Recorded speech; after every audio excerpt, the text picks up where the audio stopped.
In today's video, we're going to be debunking Zeno's arrow paradox. Alright, so Zeno's paradox is pretty simple. We have this arrow flying like so. And then what we do is we break the motion down into a series of frames, kind of like on a video, right? So we have like frame 1, frame 2, frame 3, frame 4. And in each of these frames, the arrow's in like a single specific position. So then how can it actually move? Like right now, the arrow has no motion. It has no momentum during this frame. So how can it move from this frame to the next frame? If it like, you can kind of think of it like stop, go, stop, go. Each time you go to a frame, it loses all its momentum, right? So how is motion possible? Well, okay, so remember, like I say, most of philosophy today, the goal is to push a nihilist kind of agenda and leave you as confused as possible. We are trying to do the exact opposite here. We are trying to resolve paradoxes so we are infinitely less confused. So I'm going to give you guys the answer here. I'm going to pause. You can pause the video if you want for 3 seconds or whatever.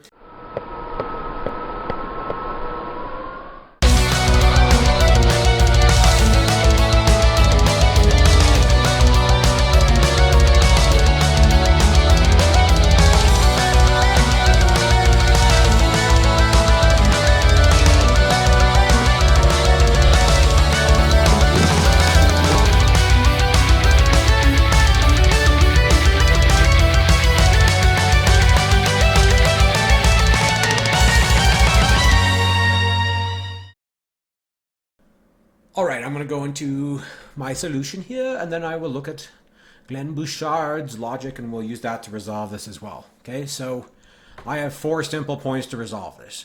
Time is change / motion. So if our entire universe is frozen and nothing is changing in any way, then there is no time. And if anything anywhere is doing anything, and like changing or moving, then we have time. Okay? If a single clock anywhere is ticking, then we have time, even if everything else appears to be frozen. In a single frame, no motion occurs, therefore no time is passing in a single frame. Okay, that obviously logically follows. A single frame is frozen, so obviously no time is occurring. If no time is passing in a single frame, then the duration of that frame is 0. Well, that's an interesting idea, but it is correct. Okay, if we can measure the time of a frozen frame, then our clock is moving and our frame is not frozen.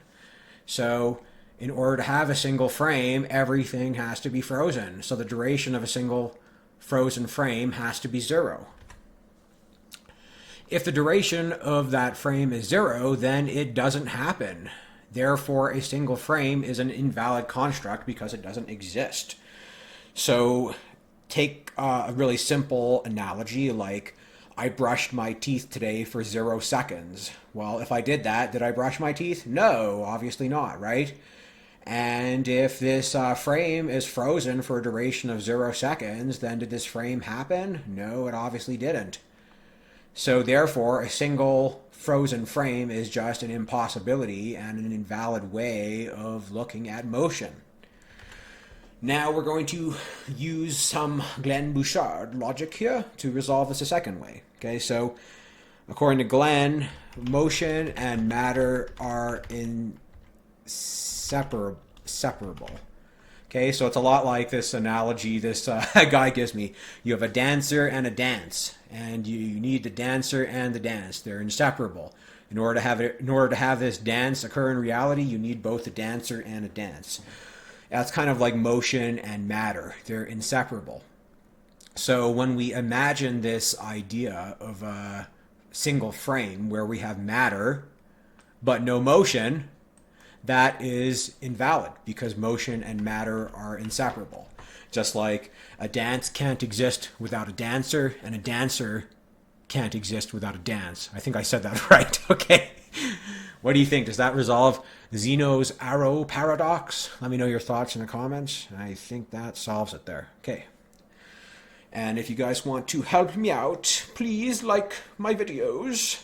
unshare them or something. I keep getting all these negative feedback from all these like haters on Reddit. They just like systematically go through all the new videos I make and dislike them. So I'd appreciate if you guys can counterbalance that with some likes.